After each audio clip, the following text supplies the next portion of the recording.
Nous recevons sur le plateau de Cordiam TV, dans le cadre de ces 25e journées européennes de la Société française de cardiologie, le professeur Étienne Alliot, qui est chef de pôle de cardiologie à l'hôpital universitaire de Nancy et qui est particulièrement intéressé par la rythmologie et donc en ce moment par la fibrillation auriculaire, puisque c'est quand même un sujet extrêmement brûlant. Vous avez assisté à plusieurs sessions, dont deux, la lecture du professeur Grégory Lipp et la session dans laquelle Jean-Yves Leuzet intervenait. Il y a beaucoup de choses qui se recoupent sans doute dans ces deux sessions.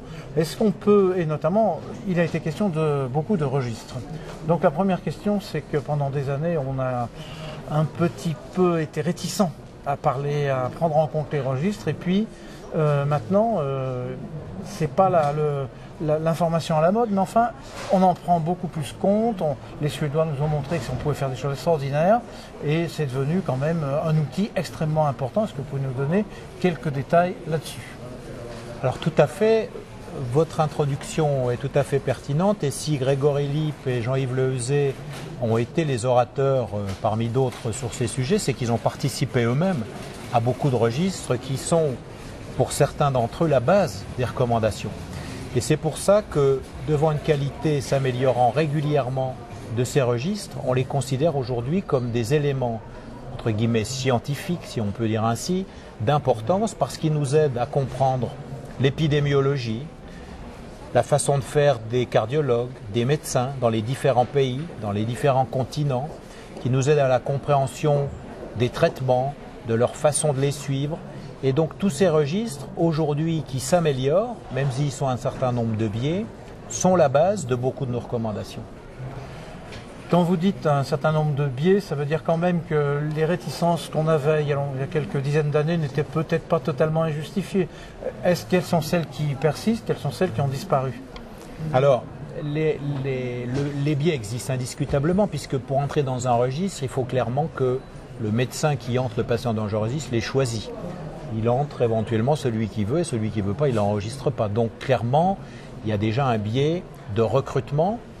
Il y a un certain nombre de biais parce que, on va le dire clairement, pour certains d'entre eux, l'industrie est dans l'ombre. Donc on en a tout à fait conscience. Pour d'autres, les sujets âgés ont été éliminés. Pour les troisièmes, les statistiques ne sont pas les mêmes que pour les précédents. Donc on pourrait les lister, mais clairement, il faut les prendre avec ces réserves, ce qui n'empêche qu'ils restent particulièrement intéressants. Et compte tenu de ces limites, quels sont, dans les registres qu'on a vus récemment, dont on a vu les résultats exposés, je pense à la fibrillation auriculaire en tant que maladie, je ne parle pas encore du traitement, on y viendra, sur la maladie fibrillation auriculaire elle-même, quelles sont les informations pertinentes qu'on a pu tirer de ces présentations auxquelles vous avez assisté? Alors, il faut se rappeler déjà des premiers registres, en particulier les registres suédois que vous avez cités manifestement, et qui sont les premiers à montrer dans les registres les rapports clairs et nets. Alors c'est un terme que certains n'aiment pas trop dans la vraie vie, entre guillemets, parce qu'encore une fois ça peut être biaisé, qui est les rapports clairs et nets entre l'accident vasculaire et la fibrillation. Les registres suédois nous ont montré aussi toutes les composantes qui pouvaient être rencontrées chez les patients fibrillants, entre guillemets, l'hypertension, etc., etc., tout ce qu'on sait bien aujourd'hui, les prises en charge thérapeutiques. Et aujourd'hui, je dois reconnaître, il est vrai que c'est un domaine qui a beaucoup intéressé le cardiologue pendant ces journées. La plupart de ces registres sont centrés sur les traitements de la fibrillation atriale et les habitudes thérapeutiques qui font appel forcément aux nouvelles molécules, mais qui sont quand même des registres qui font appel à tout le traitement anticoagulant de la fibrillation atriale, mais également au traitement antiarythmique ou autre.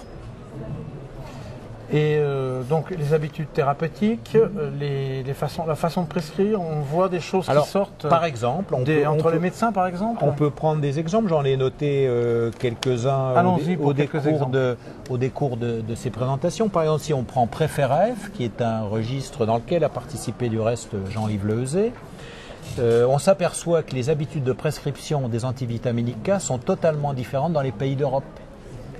En quoi? Fluindione pour les Français, acénocumarol je crois savoir pour les Italiens ou les Espagnols, fin pro-Kumon pour les Allemands, etc. Deuxièmement, la cinétique de ces molécules n'est pas anodine sur l'effet éventuel. Et élément intéressant, petit clin d'œil, on va dire, dans tous ces pays, le contrôle de l'INR ne se fait pas par la même personne. En France, le laboratoire, uniquement. En Allemagne, le médecin, uniquement, à son cabinet. En Italie, dans des centres d'anticoagulation. Et on voit là, il y a eu des sujets à la radio à un certain moment sur la biologie, etc. On voit manifestement que ces sujets-là ne seraient pas apparus dans d'autres pays puisque les habitudes sont différentes.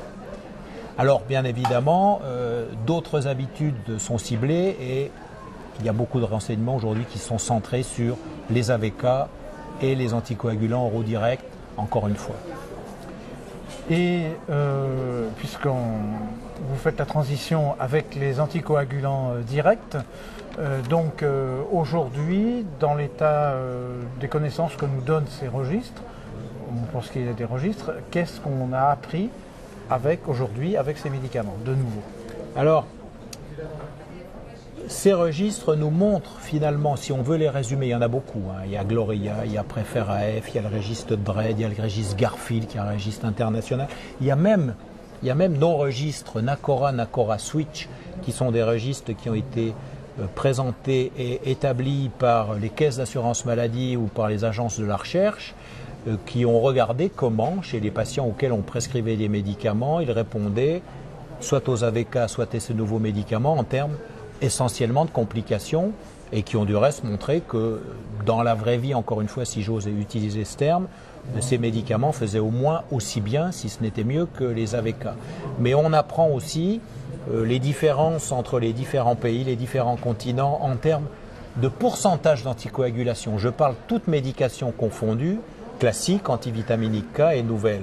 Et on s'aperçoit par exemple que dans les pays Europe de l'Est ou Amérique, on est à des taux d'anticoagulation qui, après avoir été stigmatisés pendant un certain temps, rappelons-nous, il y a 7 ou 8 ans, dans Euroheart Survey, un certain nombre de patients qui n'étaient pas traités. Aujourd'hui, on s'aperçoit quand même qu'il y a eu un pas de fait et sur le terrain, il y a plus de 80 ou 85% de patients qui reçoivent un antithrombotique.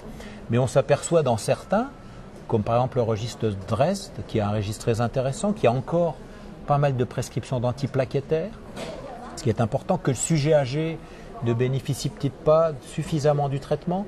Donc on a des informations particulièrement intéressantes, donc dans tous ces domaines, on pourrait les multiplier à foison. L'évolution des taux de prescription est peut-être comparable à celle des statines, par exemple, où on a quand même vu des démarrages très lents, il y a 20 ans, 30 ans, je ne sais pas, 20 ans, alors on arrive à des taux tout à fait remarquables qui ne sont pas loin de ceux que vous évoquez maintenant. Oui, tout à fait, c'est absolument la même chose. Je crois qu'il y a un temps de latence, un temps d'apprentissage pour toute nouvelle molécule, et je sais que j'ai l'impression que le médecin français est particulièrement prudent. Il lit les recommandations, il les applique, mais il aime se faire son idée. Il est en train de se la faire. Je crois que le cardiologue se l'est faite, le médecin généraliste doit se la faire. Et à travers toutes ces informations, les registres, les grandes études qui se font, je pense que tout doucement, on verra des pratiques au global qui s'amélioreront en termes ici d'anticoagulation au général de la fibrillation atriale, par exemple. C'est très bien. Est-ce que ça peut être le mot de la fin ou est-ce que vous voulez rajouter quelque chose sur ces sessions particulièrement intéressantes, nouvellement intéressantes? Oui, donc je pense qu'on pourrait reprendre l'introduction que vous avez faite, c'est-à-dire qu'il fut une période où les registres, ma foi, on regardait ça d'un œil un peu lointain. Aujourd'hui, ils sont sous les feux de la rampe. La preuve en est une conférence européenne sur les registres. Et clairement, les publications et les présentations qui étaient faites par Jean-Yves Lehezé et par Grégory Lipp montrent que tout l'intérêt qu'on leur porte est tout à fait justifié. C'est une bonne fin. Merci beaucoup.